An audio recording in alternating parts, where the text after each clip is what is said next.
Okay, let's just dive right into this because we are currently staring down the barrel of an absolute narrative pressure cooker. Like any massively popular series, the sword is hanging right over this finale. And the expectations built up in those penultimate episodes, well, they just haven't been met in the way we all anticipated.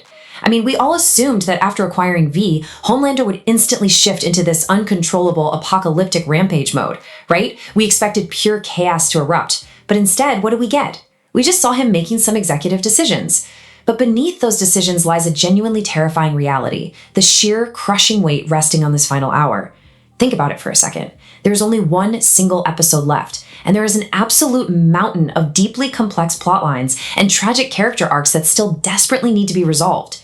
If even one of these arcs is missed or brushed over, we are going to feel that emptiness echoing through the entire narrative. And honestly, the biggest threat to this finale isn't even a soup, it's the runtime. It's been confirmed that the runtime for this highly anticipated finale is exactly 1 hour and 5 minutes. That's it. Wrapping up an epic blood-soaked saga of this magnitude in a mere 65 minutes is a monumental problem. The sheer volume of storytelling required to give us proper, satisfying cinematic closure simply does not mathematically align with this incredibly short window. Every single second of screen time is now highly contested real estate. When a timeline is this agonizingly tight, every choice the characters make needs to drive us relentlessly toward the climax. And that is exactly why recent narrative inconsistencies have dumped a whole new load of unresolved issues right into the finale's lap. I really want us to analyze that hideout sequence from the previous episode because it makes some completely illogical choices that honestly just burn through precious narrative time. Billy Butcher and Hughie were perfectly positioned to be dealt with once and for all. Yet Homelander explicitly gives the order to spare them, demanding only the location of their hideout. Think about how crazy that is. After 5 entire seasons of relentlessly hunting the boys, suddenly, out of literally nowhere, Sister Sage becomes Homelander's primary target. He actively bypasses Billy Butcher, his ultimate nemesis, the man he despises more than absolutely anyone on Earth, to go after Sage. This tactical pivot creates a glaring inconsistency that demands a closer look, especially when we actually examine how that confrontation plays out. I mean, the sheer absurdity of this confrontation really cannot be overstated. So Homelander arrives at the hideout, he realizes the container in the room is made of zinc, and he instantly figures out it's a trap. Okay, fair enough. There is a visceral moment of tension there. And yes, Frenchie manages to briefly distract him. But here is the massive question we have to ask ourselves. After Homelander quickly injures Frenchie, why doesn't he just return to the broken container and actually finish off Senshin Kimiko? Some people might argue that Frenchie threatened him with Billy's imminent arrival, but let's be brutally honest here. How long does it actually take Homelander to execute an injured Soup and a non-superpowered Sench? Mere seconds. Seriously, a flick of his laser vision and it's done. Yet he completely abandons the kill. He leaves them alive to fight another day, while Butcher and Hughie arrive much, much later. That single sequence alone just dumped a mountain of unresolved chaos directly onto our final 65 minutes. Homelander ignores Billy to hunt Sage, finds Sage, and then retreats without killing her. Make it make sense.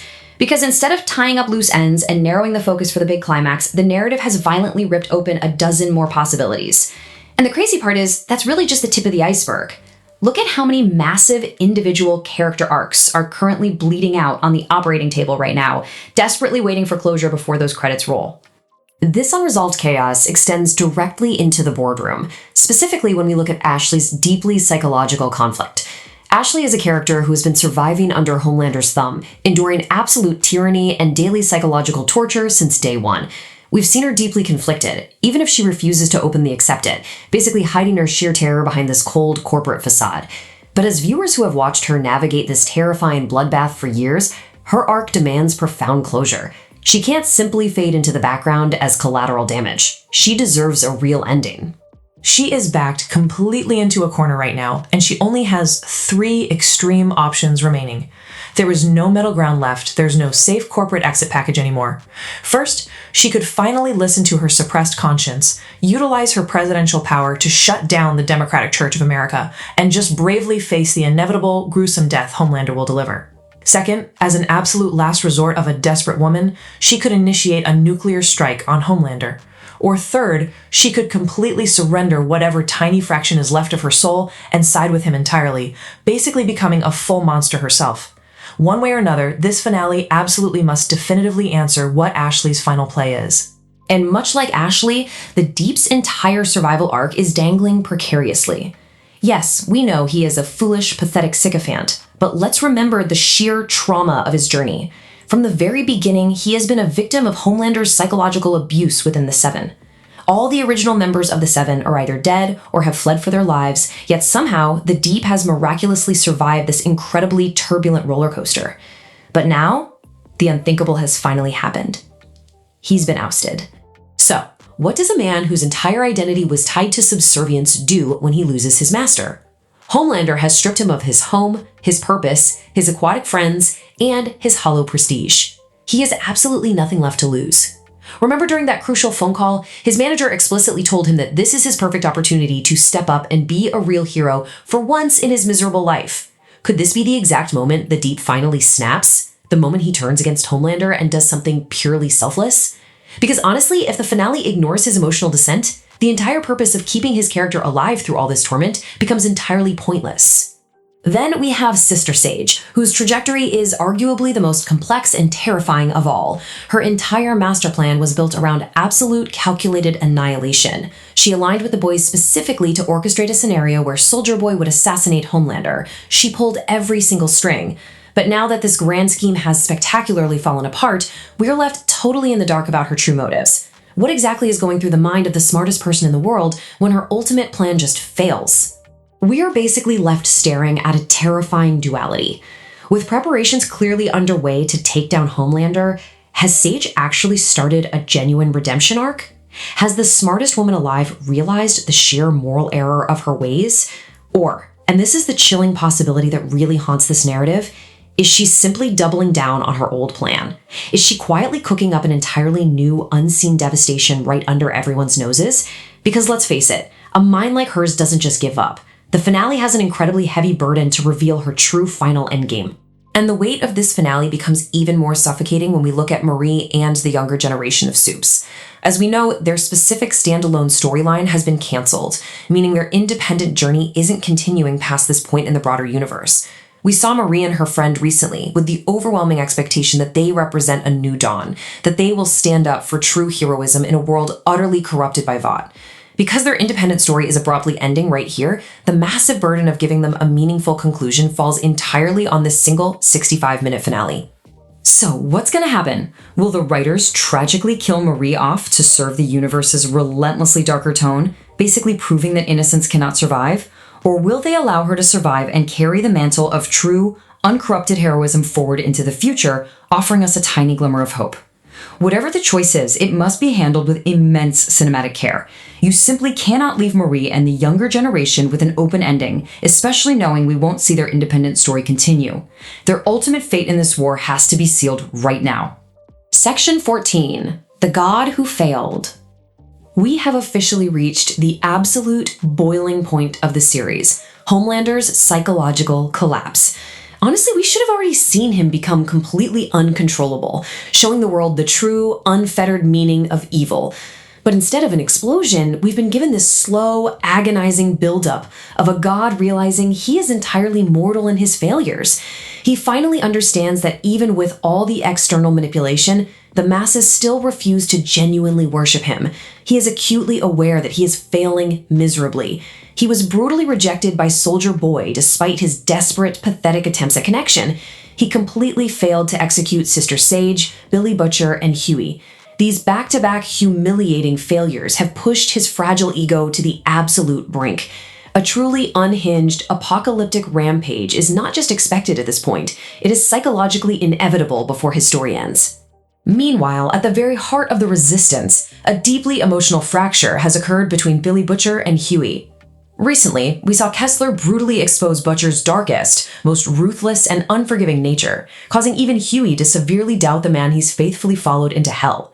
Yes, they managed to escape together, but that heavy, unspoken tension is just suffocating the air between them right now.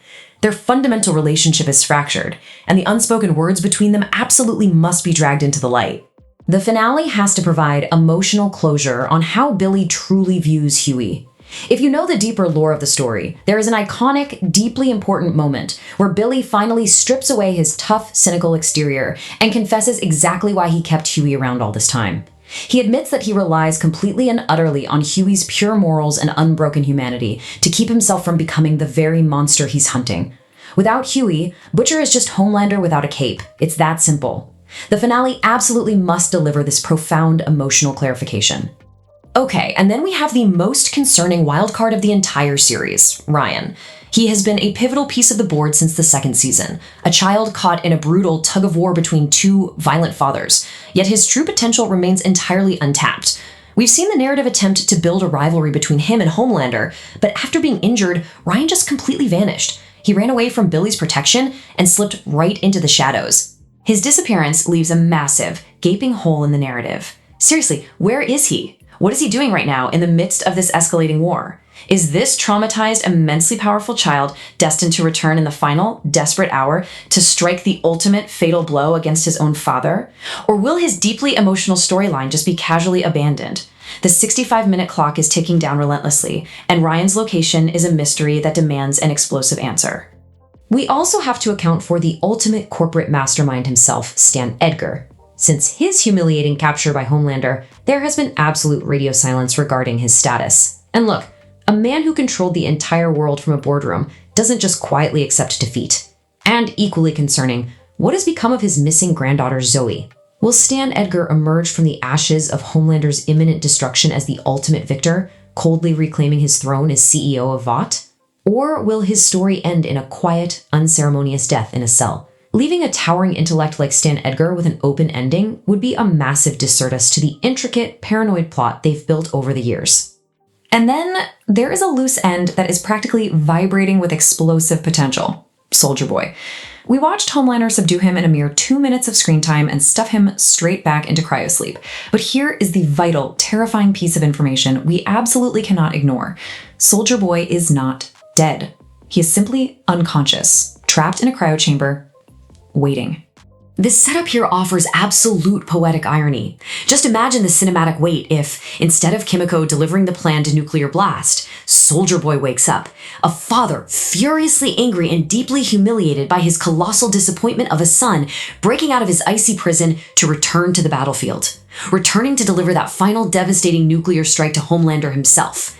The groundwork is laid perfectly, the emotional stakes are all right there, but the finale actually has to pull the trigger on this massive confrontation. Section 23. The Final Showdown. This is the moment we have been agonizingly waiting for since the very first frame of Season 1, the ultimate, inevitable bloodbath. Billy Butcher versus Homelander. This cannot be some minor skirmish. It must be an all-out, to-the-death apocalyptic battle. Because if this showdown does not happen, the entire driving force of the series, Billy's all-consuming quest for revenge, dies a meaningless death. But this inevitable bloodbath isn't just about Billy and Homelander. We also have to explore Em and Annie's vital roles on this battlefield. Em's life and his rigid ideals of the greater good have been pushed to the absolute breaking point. Will he take a final tragic stand against Homelander, securing a heroic sacrifice to realize those ideals? And Annie, who is experiencing a massive shift as hardcore Homelander supporters begin to see her genuinely saving lives. Will her pure actions finally change the corrupted mind of the American public?